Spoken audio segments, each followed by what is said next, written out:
connectivity, regional cooperation and multilateral engagement. Session will be chaired by Ambassador Vinod Kumar, former Ambassador of India to Uzbekistan, and there will be 3 speakers. From Kyrgyzstan we have Nurbek Mamytov, from Uzbekistan we have Batir Tursunov, and from India we have Dr. Meena Singh Roy. So I request to the chair to kindly proceed further. Thank you. Thank you. We are only 1 hour behind schedule, so we'll try to catch up. Director General ICWA, Ambassador Vijay Thakur Singh, participants from our friendly countries and from India, my colleagues from the Ministry of External Affairs. We have a distinguished panel with us today. Mr. Nurbek Mamytov, Mr. Batir Tursunov, and Dr. Meena Singh Roy. We look forward to hearing them on issues of connectivity, regional cooperation, and multilateral engagements. Historically, Central Asia has not only been a melting pot of civilizations, but also the region connecting the nations and peoples of Asia and Europe.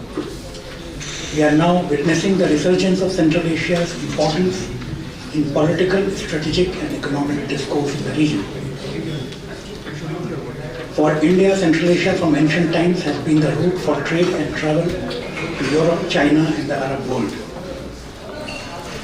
The extensive rail and road networks in Central Asia make it ideal for inter-regional connectivity. Central Asia would necessarily play an important role in regional and international transport corridors.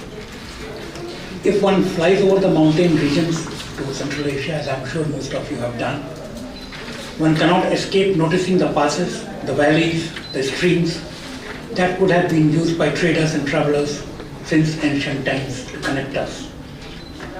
Politics of confrontation and economics of trade gradually led to the decline of trade via the land routes. Recent years have, however, seen the increasing importance of rail and road transport in international trade in our region. The International North-South Transport Corridor and the Ashgabat Agreement on International Transport and Transit Corridor are important connectivity initiatives.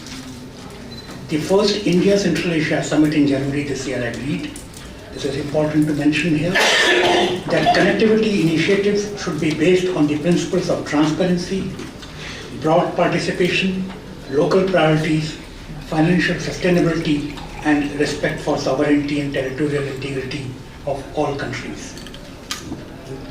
Trade routes are determined by cost and time factors.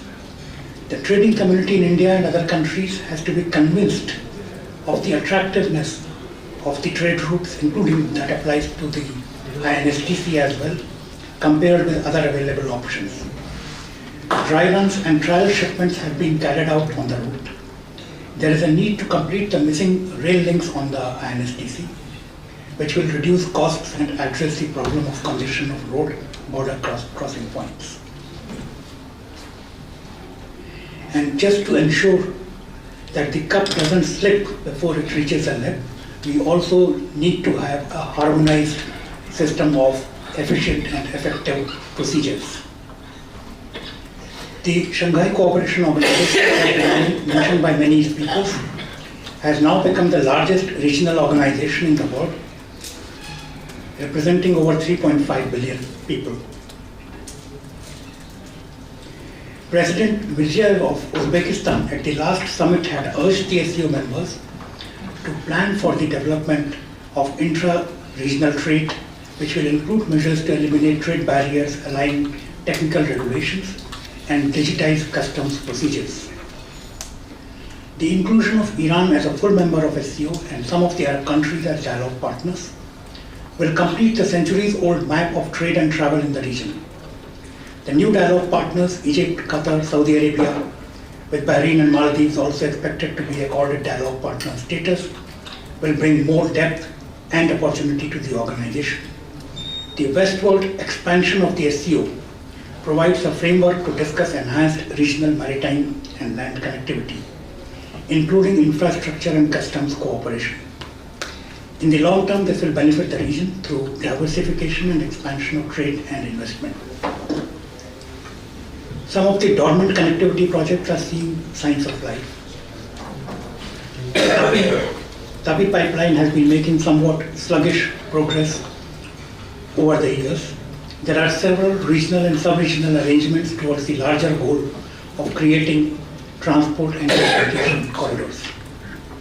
Considering the terrain that some of the infrastructure projects would pass, I think it would be very useful to be a member of the Coalition for Disaster Resilient Infrastructure, which would provide the opportunity to share expertise and technologies, and it can play an important role in promoting the resilience of new and existing infrastructure to climate and disaster risks. Dr. Meena Singh Roy will speak on India's connectivity through regional cooperation, and I hope that, or I guess that she will also cover the initiatives that involve Iran, Pakistan, Afghanistan for connectivity to Central Asia. We also look forward to hearing about the projects that have been sponsored by the European Union in Central Asia, including the Transport Corridor Europe-Caucasus Asia. We also would like to hear the experience of being part of the Eurasian Economic Union from Kyrgyzstan and not being part of it from Uzbekistan. So first of all, I would like to invite Mr. Mamytov Nurbek. Thank you. Thank you very much. Dear colleagues, first of all, let me thank ICWA for giving us this amazing chance to discuss our problems, our points of view, and the ways of international cooperation between India and Central Asia countries. The purpose of my talk is international cooperation between India and Central Asia countries. In Central Asia, India is also keen to assert itself as an important regional actor. Her activity in the Shanghai Cooperation Organization showed the presence of its own vision of regional processes and their place in them. India and Central Asia have had long-standing historical, cultural, political, and economic relations that have over the time metamorphosed into a stable, major, and transformational partnership. However, despite the advantage of such situation, India's cooperation with the countries of Central Asia for a long time did not answer the interest and potential of the parties. Volume of trade turnover of India and countries Central Asia remained at a low level. Main reason, such as state of cooperation, was the long-term Afghanistan conflict. As you know, the situation began to gradually change from the mid-2010s. In 2014, Narendra Modi was elected Prime Minister of India, and in June 2015, he made a 6-day tour of the countries of Central Asia, having visited five states: Uzbekistan, Kazakhstan, Turkmenistan, Kyrgyzstan, and Tajikistan. In fact, this tour turned out to be a kind of prologue to the development, new approaches, and India's interest in developing cooperation with countries of Central Asia. In order to strengthen position in the region and clearly define our intentions, Delhi put forward the strategy of Connect Central Asia and Extended Neighborhood. Both strategies cover many important areas of international relations, including political, economic, strategic cooperation, regional communication, information technology, cooperation in the field of education, medical cooperation, and cooperation in regional organization, but still need stable terrestrial communication. Energy cooperation. Energy is the most important area of cooperation. As you know, the countries of Central Asia region are rich energy resources, but do not have a technically developed infrastructure for their production and distribution. India and states of Central Asia in the energy sector began with a project on modernization of hydroelectric power plants and power lines in the territory of Tajikistan and Kyrgyzstan. The hydropower potential of those two Central Asia states could be enough to supply electricity to northern parts of India.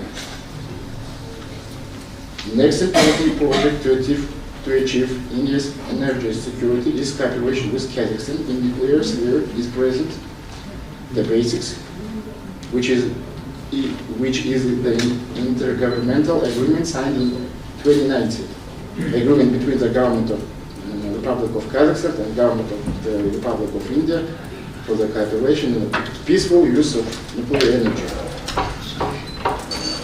Military cooperation. India annually conducts military exercises with some countries in Central Asia. As an example, they may include the following teachings. Kanjar, annual joint military exercise between India and Kyrgyzstan.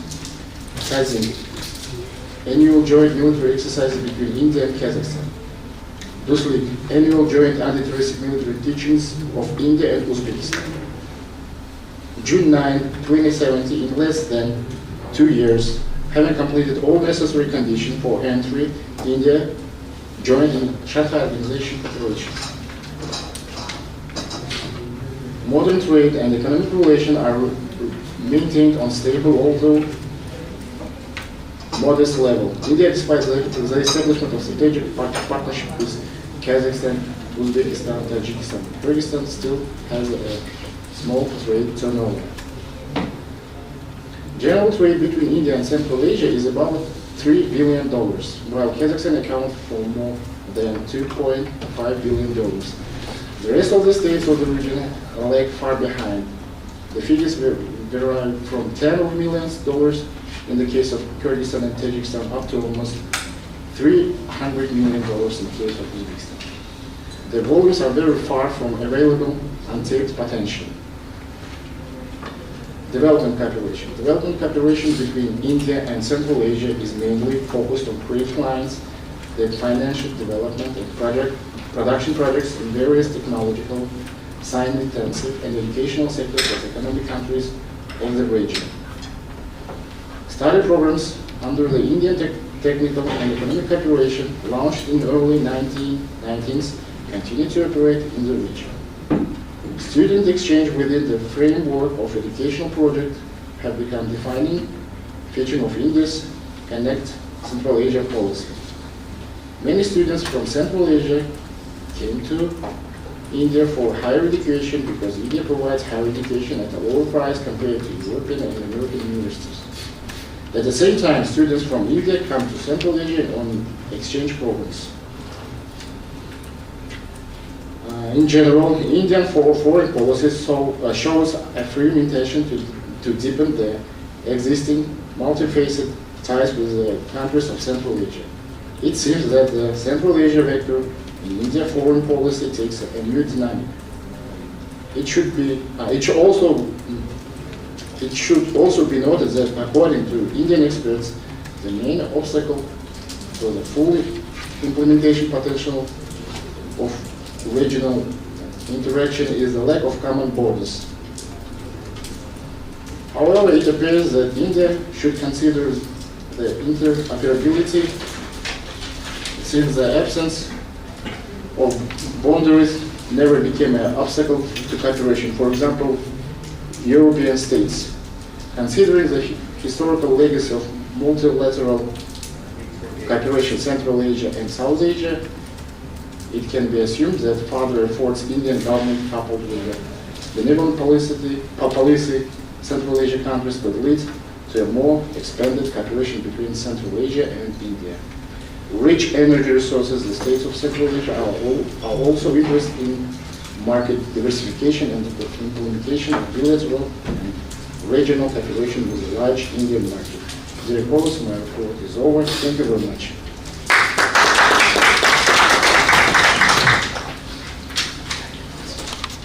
Thank you. I suggest that I would sum up all the presentations after the 3 presentations. So I now invite Mr. Batir Tursunov. Thank you. Dear Chairman, dear colleagues, first of all, let me express my sincere gratitude to the organizers of this forum for the invitation and warm hospitality. In accordance with the agenda of our session, I would like to focus on a number of issues that, to my opinion, are important from the point of view of the efforts of our countries to consistently strengthen connectivity in Central Asia, India. The large-scale reforms being implemented in Uzbekistan in recent years have radically changed the dynamics of internal development in the most populous state of Central Asia. The pace of economic development of the country remains high, despite unfavorable external conditions and environment. Uzbekistan's GDP growth is expected to exceed 5% this year. In the coming years, the volume of Uzbekistan gross domestic product will reach around 100 billion. Meanwhile, there is a steady high growth of the population of Uzbekistan, which just recently exceeded 36 million people. This is almost half of the rapidly growing market of the entire Central Asian region. The total volume of GDP of which today amounts to over $260 billion. Geographical location, stability, huge natural resources, human potential, as well as positive trends in regional cooperation in Central Asia make our region a predictable and attractive partner for the international community. This is evidenced by the established dialogue of the countries of the region in the Central Asia Plus formats with Japan, South Korea, European Union, United States, China and Russia.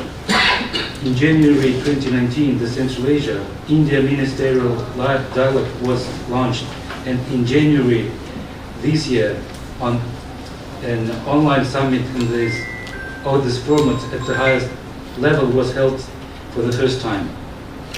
Without a doubt, this is a vivid confirmation of the mutual interest and aspirations of the countries of Central Asia and India to increase practical cooperation and strengthen connectivity. We see this as a strategic task for Central Asian countries interested in entering seaports and huge promising markets in South Asia. This is a long-term interest based on a common desire for development and prosperity. It is no coincidence that in his speech at the Central Asia India Summit held on January 27 this year, President of Uzbekistan Shavkat Mirziyoyev emphasized, India is a reliable strategic partner for us. Uzbek-Indian ties have deep historical roots.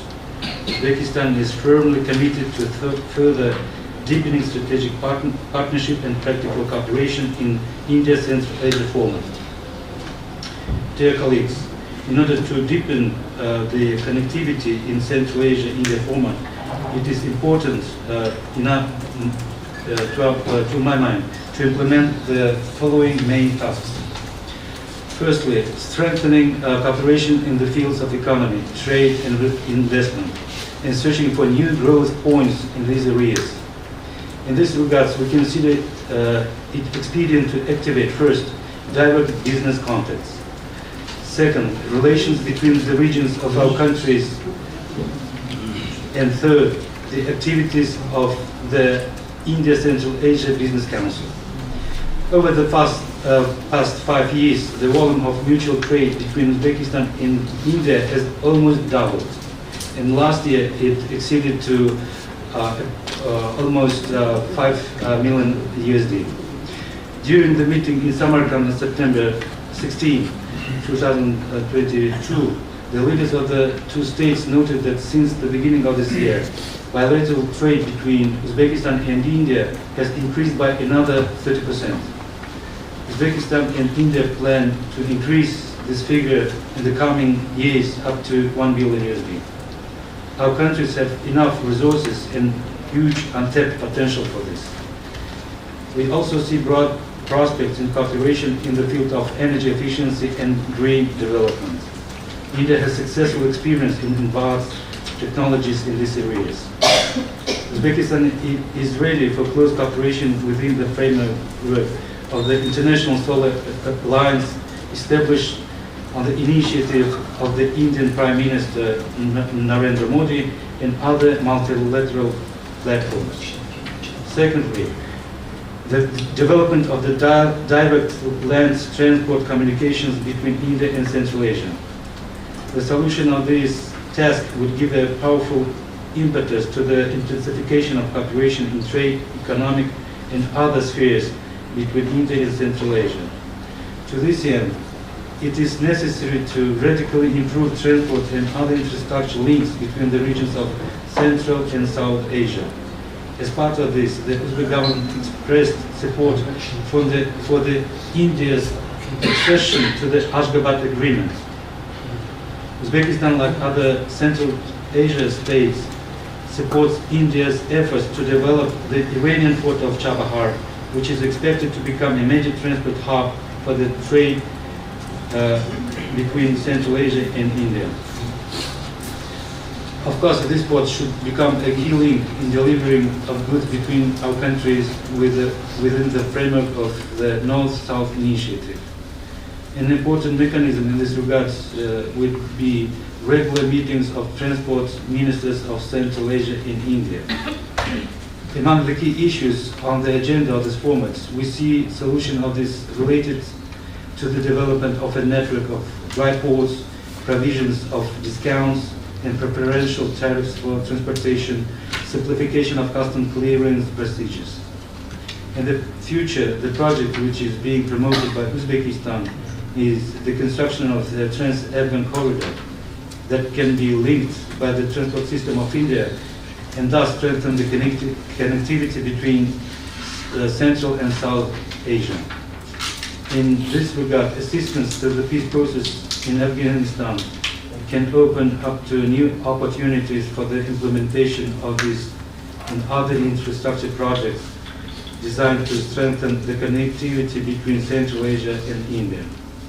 Thirdly, strengthening cooperation in the field of education as a key factor in the development of human capital. It is gratifying that Uzbekistan and India has successfully deepened cooperation in these very important areas.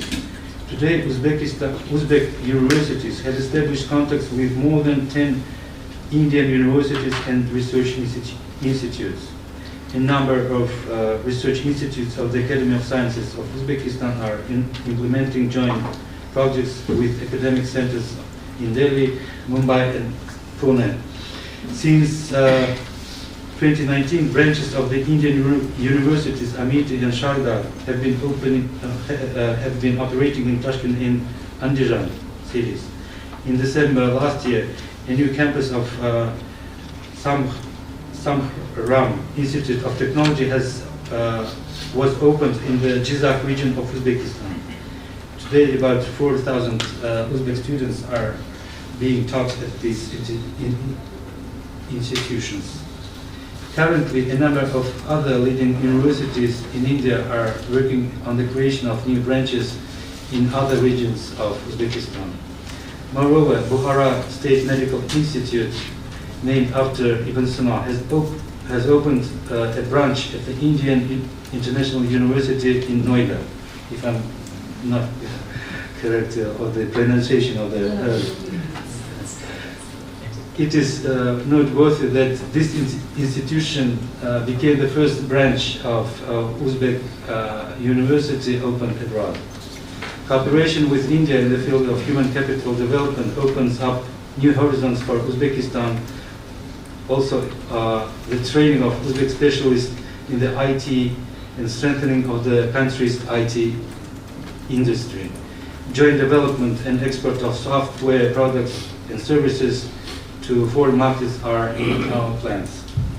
We consider it expedient to prepare a cooperation program in the format of Central Asia, India, in such areas as the introduction of digital innovations, financial and energy technologies, blockchain technologies, ensuring cybersecurity training specialists.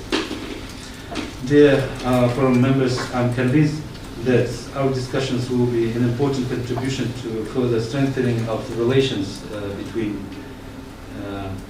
India and Central Asia. And taking this opportunity, I would like again to express my sincere gratitude to our forum organizers for the invitation and readiness of the International Institute of Central Asia to deepen the comprehensive cooperation with our Indian and Central Asian partners. Thank you very much for your attention.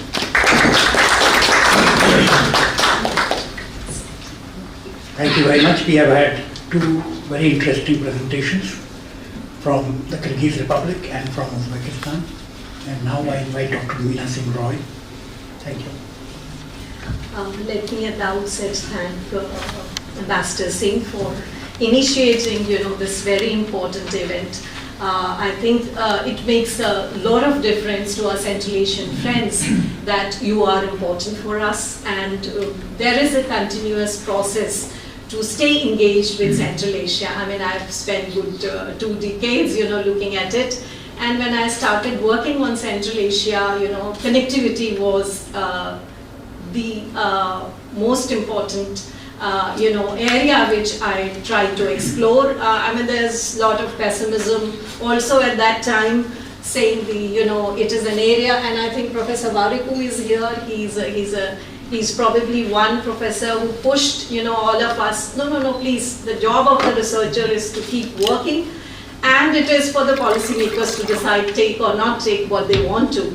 So I'm glad that today, when I started working on International North-South Transport Corridor, and then today, when the connectivity has become a major mantra for not only, the region, but I think all over the areas which are developing, whether we're talking about West Asia, whether we're talking about Central Asia or South Asia, I think connectivity is the main issue. So what I'm going to do in next 10 minutes, 10 to 15 minutes, whatever chair permits me to do, is to look at, what exactly, how do we look at connectivity, as a think tanker, there is a dilemma, I have to put in something new. And as an academic person, there are conceptual issues which you also need to take into account. So, connectivity is just not about the land and, physical, but today, in the changing era when technology is so important, we are also talking about digital connectivity. In past, there was a mind set that, if there is no land border, we are not connected.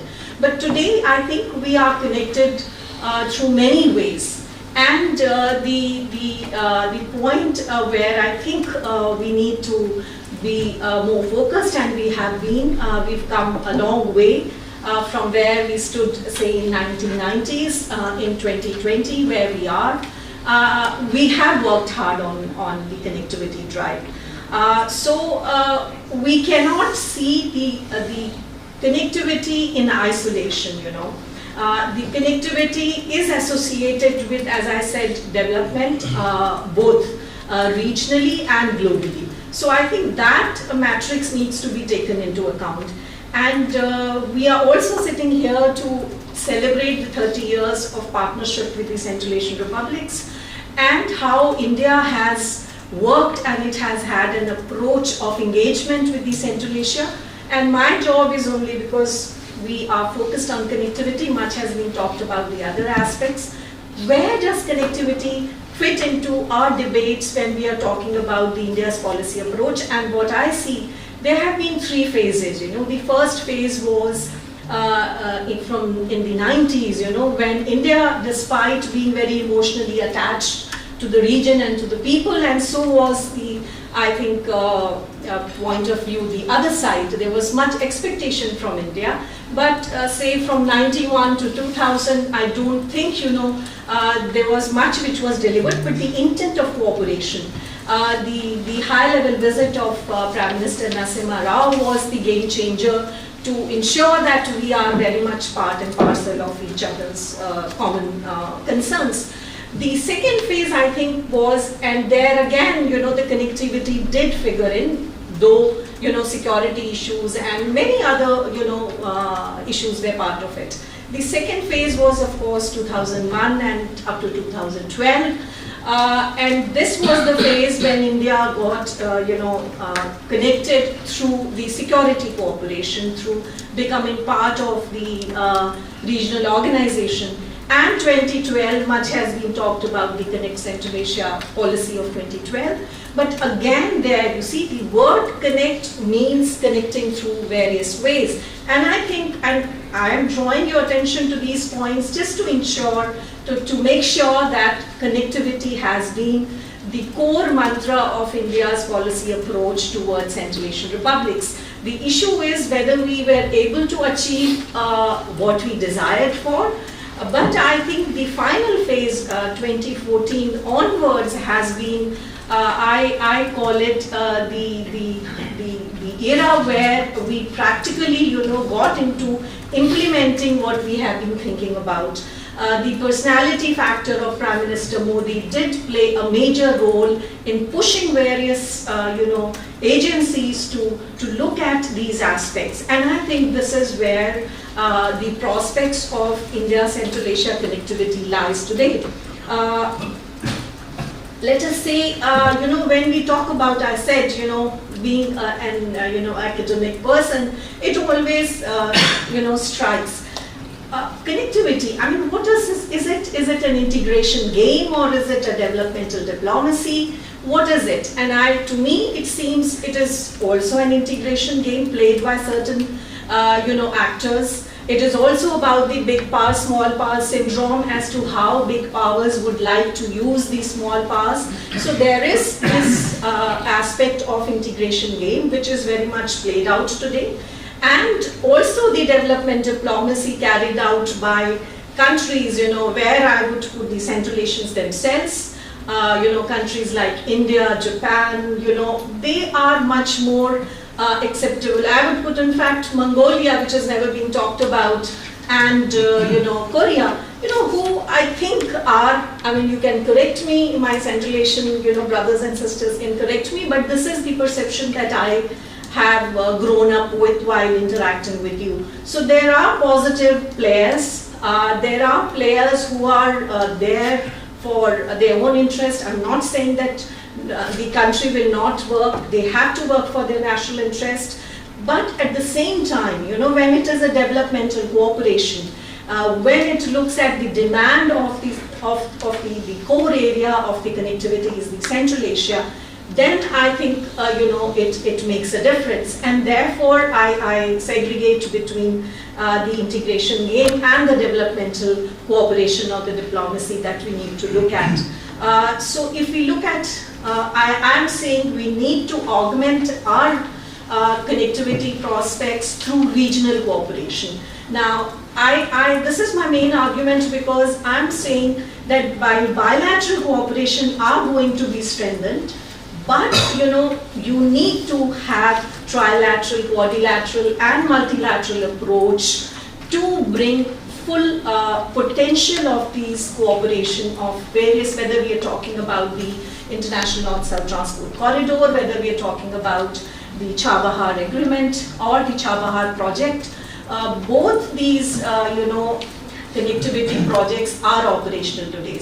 I mean, yes, there have been some disappointments, but let us look at the opportunities which it has opened up. There are ways. I think when we sit and discuss, in the closed door, it is just not the discussion, but we need to come out with some suggestions and options that we could work on, and at least we can debate on it and put it to the government of India. And it is, I don't have an expertise on say, for example, on digital technologies. Now, maybe I don't have an expertise on say, for example, the shipping, people who are in the shipping ministry, people who are dealing with the private sector, which is very much part and parcel of these things, in the construction, in the infrastructure. So it is, my job is to just float an idea and provide some options, and later on, the focused groups can discuss and debate what is deliverable and what is not deliverable. And when we talk about connectivity, and particularly in the region which is full of complex problems, we also need to see look at the challenges and identify them, and at least see if they can be managed. I mean, if they can't be solved completely, but I'm sure there are ways to manage them to our advantage.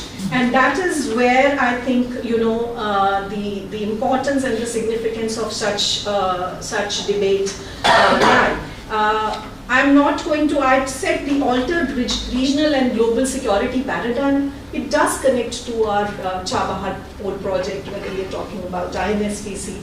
If we're talking about INSTC, then we have a situation where, Ukraine-Russia crisis, it really limits Russia's engagement. So where the focus of Russia would be, that is one. If we look at Iran, there are three. You talked about Iran also, but I think three countries which are very crucial when we are talking about India's connectivity with Central Asia. One is Iran, the other is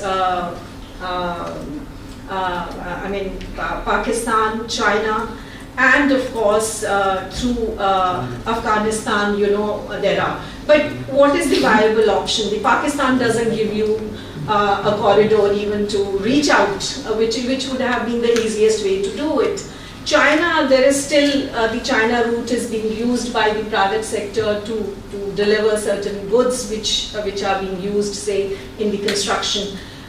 So here, and there is also, competition when we are talking about various projects which are there in area, whether it is BRI, whether it is other projects, Silk Route, which was, of course, talked about by the United States of America. We never referred to the United States' role in the region. But yes, there are various, when I say integration game, there are various projects, which are very much in play today in Central Asia. But why I'm saying when it comes to India, Central Asia, and these connectivity projects, there is this satisfaction to me that this is for the development of Central Asia. This is what will help Central Asia, and in return it will also help the others who are part of it. And secondly, any connectivity project is not something which is a short-term project, and you can have a short-term gain. It is a long-term process, and one needs to look at it from that point of view. So there are many. I'm not getting into the global and the regional, but there is a new Central Asia which is happening. There is a new regional and the global order which is in play out. So all these things do matter when we are talking about the bigger projects where you need technology, where you need whether we're talking about the pipelines, undersea pipeline, whichever form of connectivity we are looking at, they do involve the regional actors and beyond that who could help them, get on the faster track. So this is what it is. And then, let us, when I say, the other phase, which is the game changer, the 2014 till present, is the institutionalization and the higher level of the India-Central Asia cooperation that we see today. But can we achieve this bilaterally? So my argument is, while we strengthen our bilateral cooperation, but there is understanding, and therefore we see India-Central Asia Summit. It is not India-Uzbek, India-Kazakh, India-Turkmen. So I think there is already this understanding that a regional approach is very much a part and parcel of our 3 minutes, sir? Okay. So I'm only going to now focus on probably on, if we look at the new sort of developments in terms of connectivity. So two important developments we have to highlight here. One, of course, is, the reference has already been made to it, is the involvement of the Central Asian countries, and particularly Uzbekistan, where India, Uzbekistan, Iran have signed the agreement, and there is a forward movement on it, and the forming of the joint working group on Chabahar Port, which becomes the key element of our cooperation. I'm not saying everything is going to happen in a year or 2 years, but I do feel that setting up of these joint working group and of course the trilateral and quadrilateral mechanism would deliver more than what we think would have been possible otherwise. We have also, with India and Iran recently successfully, concluded the first pilot of fully digital intermodal TIR transport. Now, this is the forward movement that we need to be looking at. And of course, the trilateral working group is also moving on the fast track, and I would urge and say the other Central Asian countries should. Those who are not part of the INSTC need to be very much formally become a part of it. And lastly, I think I would only highlight few challenges and then maybe few recommendations what are implementable. I would suggest them. I think the sanctions and the US-Iran relations is going to cast shadow on how things would develop in future, and we need to work out the best way and mechanism through which we can do it. And I do feel, in the regional or the minilateral cooperations are something which we need to push for. Can China be a part of it? Now, that is where I think the ball is in Central Asian court. Now, it is for the Central Asian to convince the Chinese that, look, these are the projects which are important for us and therefore we need to work on it. So I think this aspect is more important from the point of view that you would have a greater say. And in past, when we see the emergence of new Central Asia and autonomous with the regional voice, that is where, and you very smartly implemented certain projects when it comes to China. It is, I'm told it's a competition, at the same time it's a challenge as well. So if for future, I would urge Ambassador Singh that there could be, I think a point which he made, direct business contact is something which is very important. So one could, in the morning, Kazakh ambassador talked about, Adani's visit to Kazakhstan. Now there could be, these are the people who are also involved in the other connectivity projects when we're talking about I2U2. Adani has already acquired a port in Israel. Now I think here probably you could bring in the people from CII and Tatas and Adanis who could debate on the focused aspect of enhancing the connectivity, and there could be one group of students plus the certain senior people and a smaller study that can be commissioned by ICWA or jointly by other think tanks. This is something which could set the tone of how do we move from the present position to the position where we can offer certain concrete suggestion to the government of India. And I think I'm going to stop here, and thank you so much.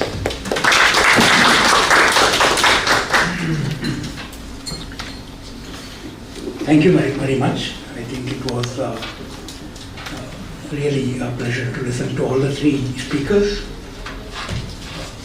And they were quite clear in their presentations, but still I would make an effort to try to sum up what they have said. Mr. Nurbek Mamytov talked about India-Central Asia relations, and of course he very rightly noted that despite considerable effort over the years, our trade remains very low with Central Asia, and most of it is of course dominated by Kazakhstan. And of course he has mentioned about other issues such as the defense cooperation that we have, including the counter-terrorism military exercises that we do, and some projects that are being implemented in the Central Asian countries. But the most important point I think you have made is noting that India attaches considerable importance to Central Asia in its foreign policy. Thank you. Mr. Batir Tursunov gave a presentation on the economic situation, and I think, as has been noted subsequently, that the development is the first requirement for connectivity. If there is nothing to trade or nothing to sell or buy, then the purpose of connectivity is defeated.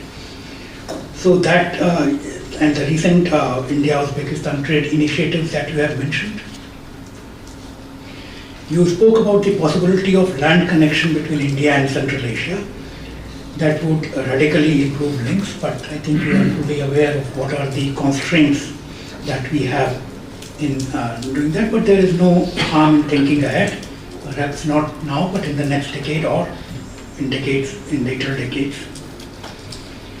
Chabahar port has been mentioned by both you and Dr. Meena Singh Roy, and I think Chabahar port assumes importance for us as well as for Central Asia and for other countries such as Iran and Afghanistan.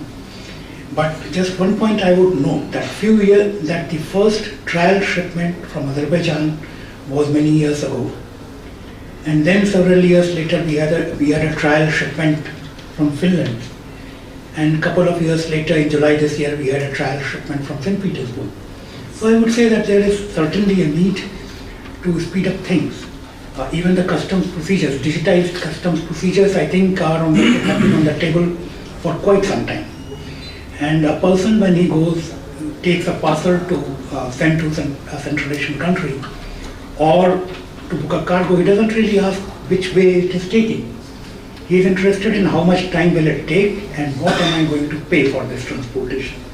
So these are the two things. Unless INSTC becomes attractive commercially and in terms of time, that is something we have to work on.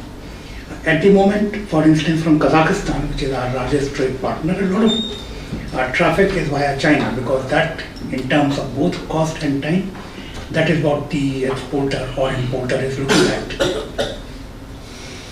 I think you also made a very important point about people-to-people connectivity through educational institutions. And as Dr. Meena Singh Roy later talked about digital connectivity, these are also things that we should be looking at when we are talking of connectivity. Now, Dr. Meena Singh Roy mentioned about digital connectivity. Of course, that is a very important point. And you have mentioned about regional cooperation in connectivity projects. Of course, without at least trilateral or regional cooperation, there cannot be any connectivity project, because we do not have a land border with Central Asia. The regional connectivity project, there are several regional connectivity projects in the Central Asian region with the participation of 3 countries or more countries, or funded by ADB, or you have funded by European Union or by China. And of course, once they build the infrastructure, the ports, roads or rail, it is not that only those who are part of that grouping will use it. Everybody can use it. So it is something which is very useful, and we should not really oppose it just for the sake of opposition. For instance, if Kazakhstan is exporting items or exporting anything to Afghanistan, it uses the rail and land route to Termez, and from Termez it crosses over to Afghanistan. But if goods are coming from Kazakhstan to India, they come mostly via China. So these are the things that we have to look at if we want the connectivity initiatives that we are taking to be actually functional and used by the business community. Thank you. I think we have time for 2 questions, and rest of the questions probably can be overrun. Okay, all right. You were the first up, so please. Please introduce yourself. I'm Virendra Sai from Institute of Chinese Studies. I wish to mention about importance of Karakoram Pass, which till 1949, when China had occupied Xinjiang region, it was a very important trade route between Ladakh and Central Asia. Ladakh economy had depended on Karakoram Pass, which now has been taken over by tourism with its own evils. So in this forum, I wish to highlight that Karakoram Pass, if it is open for trade, it will be for mutual benefit of China, benefit of India and Central Asia. So in this forum, I am highlighting this point. Thank you. Thank you. Dr. Roy, will you take this question? It's just a comment. Just a comment. So we go to the next one, please. Hi, Bhavna Dave from SOAS, London, University of London. Many interesting presentations, and I know we have very limited time, so I will just raise some questions and comments which probably can also be discussed subsequently. So in the previous session, Batir Singh Roy talked about centrality of Central Asia. And what we see that in all these multilateral initiatives, SCO, CSTO, and Eurasian Economic Union, China-led or Russia-led, and then of course there is the Turkey-led, the Organization of Turkic States, which is coming up. These are all led by external powers. And we have been talking, I very much liked what Meena said about the multilateral, bilateral, quadrilateral, all these initiatives which need to develop. When we see about Central Asian states, the 5 states, we find that there isn't a framework in which all 5 states together come up without any external organization. So that is one lacuna that, and even there is internal conflicts and so many unresolved issues. So until that is done, it becomes difficult to talk about regional framework. And secondly, also for India, and I don't work directly on India, Central Asia, but I always keep thinking what will make it easier. I mean, I just flew from Almaty last week, and once again I recognize the mountains, the enormous geographical kind of barriers that we are trying to overcome. And here there are some elephants in the room that we kind of tend not to look at. India's relations with China and Pakistan. So unless there is a substantial stabilization of relationship, and I know these are huge challenges, it becomes difficult to talk about connectivity bypassing these countries or kind of ignoring them. So I don't know if, I mean, there's a lot of need for thinking out of box still. There's a lot of out of box thinking happening, but a lot more is needed with focus groups and different kind of group of people to think of options in which all actors come together rather than form their own parallel universes, so to say.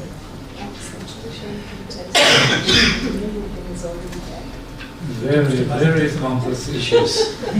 But I would like to stress on the basic and the main point that we have talked about different formats. I mean, Central Asia and Plus.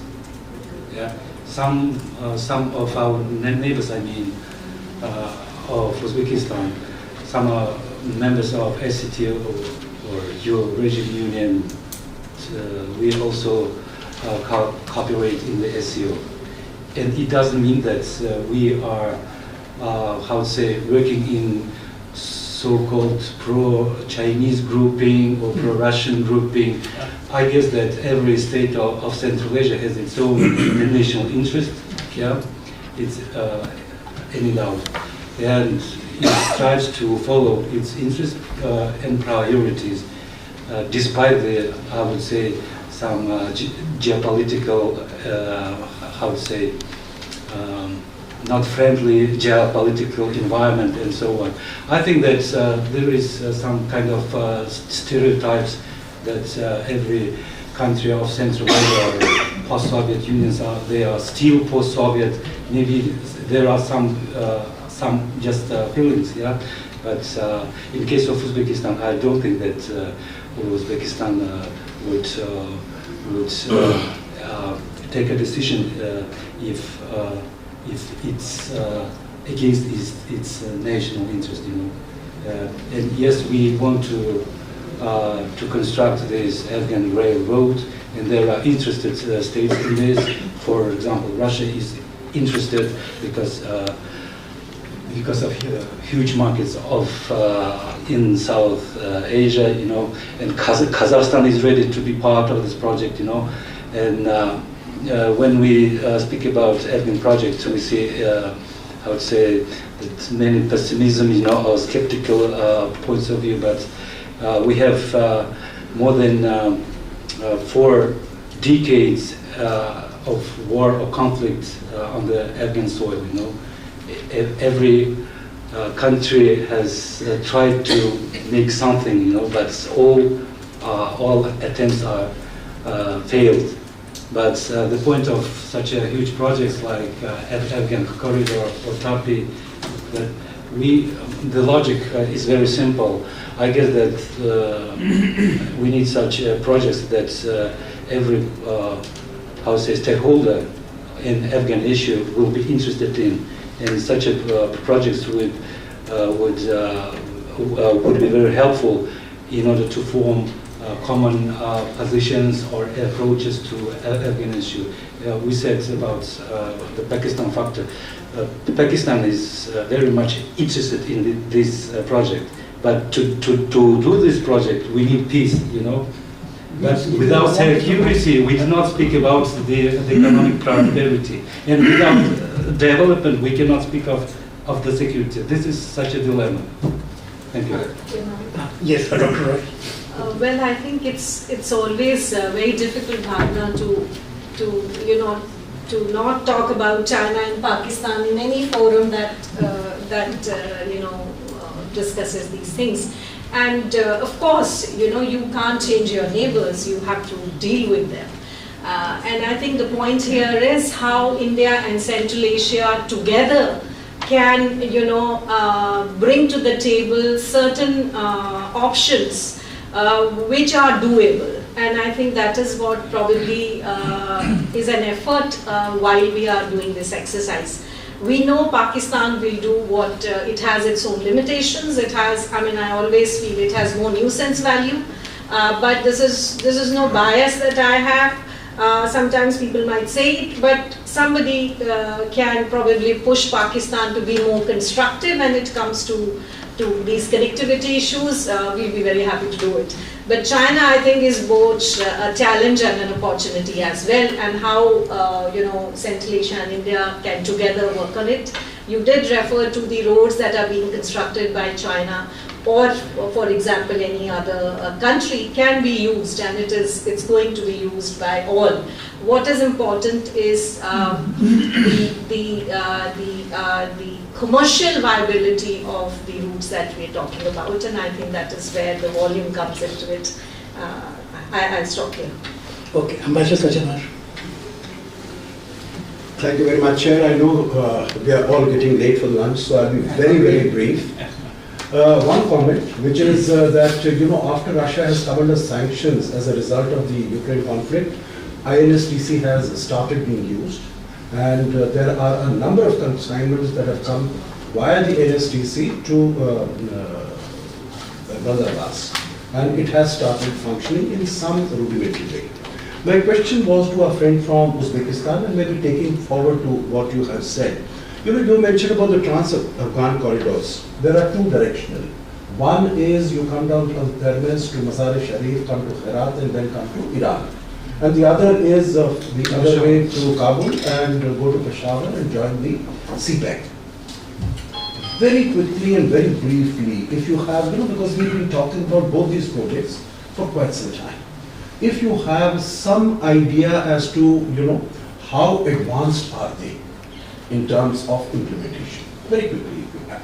But my bigger point is that when you are talking about the Kabul-Peshawar project, then would this, it's a $4.85 billion project, would this be limited only up to Pakistan? Or do you have some sort of an understanding or a commitment from Pakistan that there will be, they will permit this connectivity to be extended to India? Because if it is only up to Pakistan, then you have to determine for yourself whether it is an economically viable and a sustainable project. Thank you.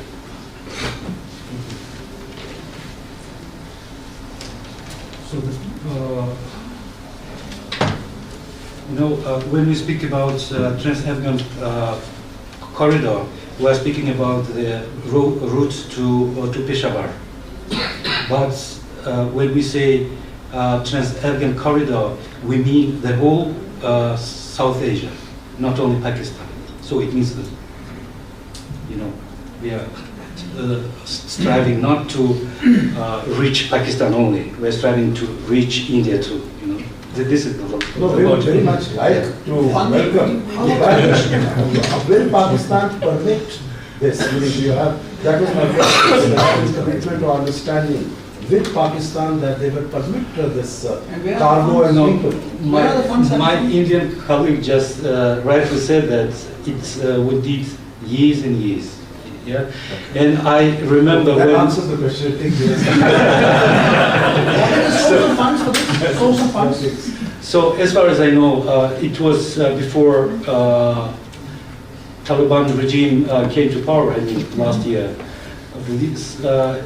Some banks, World Bank and ADB Bank and some other banks were interested in to be part of this project.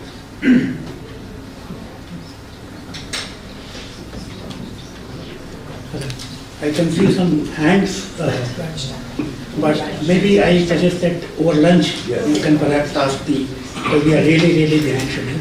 I once again thank all the expert panelists, and also I thank Ambassador Sanjay for the information he has given, he shared with the group, and I thank all of you for your attention and hope that whatever questions were left will be continued at lunchtime.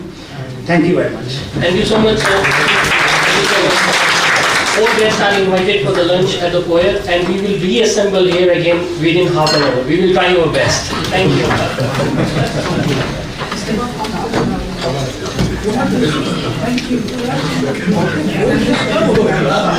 हमारे